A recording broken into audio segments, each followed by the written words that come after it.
Bismillahirrahmanirrahim. Assalamualaikum warahmatullahi wabarakatuh.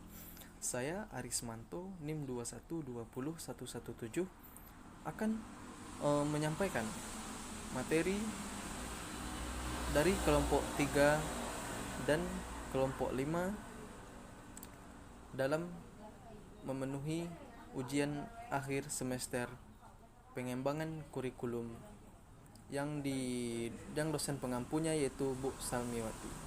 Baiklah, langsung saja saya mulai. Bismillahirrahmanirrahim. Materi kelompok 3 yang pertama yaitu landasan atau asas-asas pengembangan kurikulum. Yang pertama, landasan pengembangan kurikulum yaitu landasan filosofis. Landasan filosofis ini yaitu kurikulum tidak boleh bertentangan dengan Pancasila. Karena Pancasila merupakan suatu landasan dari filosofis tersebut atau falsafah Indonesia, yaitu Pancasila sendiri. Contohnya apa? Contohnya, anak tidak boleh diajarkan ateis, atau anak tidak boleh dibiarkan tidak beragama, karena itu bertentangan dengan Pancasila ke-1 yaitu ketuhanan yang Maha Esa. Jadi setiap warga Indonesia harus memiliki agama. Itulah landasan filosofis. Yang kedua, landasan psikologis. Landasan psikologis erat kaitannya dengan tingkah laku manusia atau perbuatan manusia dan peran bagaimana sikap afektif, psikomotorik dan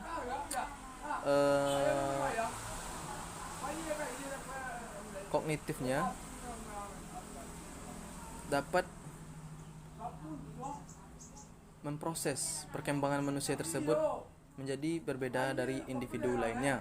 Contohnya penjurusan di sekolah seperti adanya jurusan IPA, adanya jurusan IPS, ada jurusannya bahasa Indonesia, dan kalau di SMK ada jurusannya komputer, ada perkantoran, dan lain-lain sebagainya. Selanjutnya, landasan sosial budaya. Landasan sosial budaya merupakan kurikulum yang dibuat yaitu sesuai dengan budaya daerah yang mereka tempati. Contohnya, pelajaran BAM atau budaya alam Minangkabau di sekolah SD di Minangkabau atau di wilayah Minang itu tidak mungkin ada di wilayah Jawa atau ada di sekolah Jawa pelajaran BAM tersebut. Jadi seperti itulah kira-kira. Selanjutnya, landasan IPTEK, yaitu landasan dan ilmu pengetahuan teknologi. Landasan ini harus selalu dipikirkan karena zaman semakin hari semakin tahun akan berkembang terus.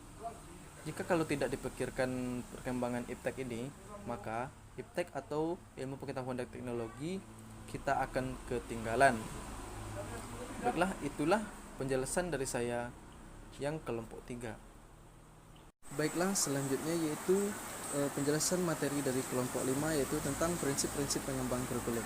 Prinsip pengembangan kurikulum yaitu suatu dasar untuk melakukan proses pembelajaran agar tercapainya pembelajaran yang efisien dan efektif.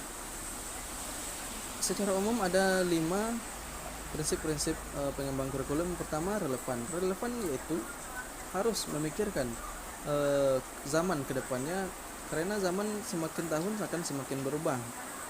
Jadi kalau tidak dipikirkan akan tidak berkembang. Yang kedua yaitu prinsip integritas, yaitu harus terpadu. Kurikulum itu harus terpadu. Dan yang ketiga yaitu prinsip fleksibel.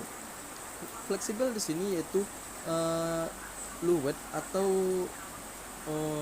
ulek, tidak kaku. Contohnya yaitu RPP harus dilakukan terus-menerus dan tidak boleh dihentikan. Selanjutnya yaitu kontinuitas, yaitu berkelanjutan. Kontinuitas itu berkesinambungan atau berkelanjutan. Contohnya seperti pelajaran tentang sholat di SD, yaitu hanya menjelaskan apa itu sholat, dan selanjutnya di SMP menjelaskan atau di MTS menjelaskan tentang teori-teorinya.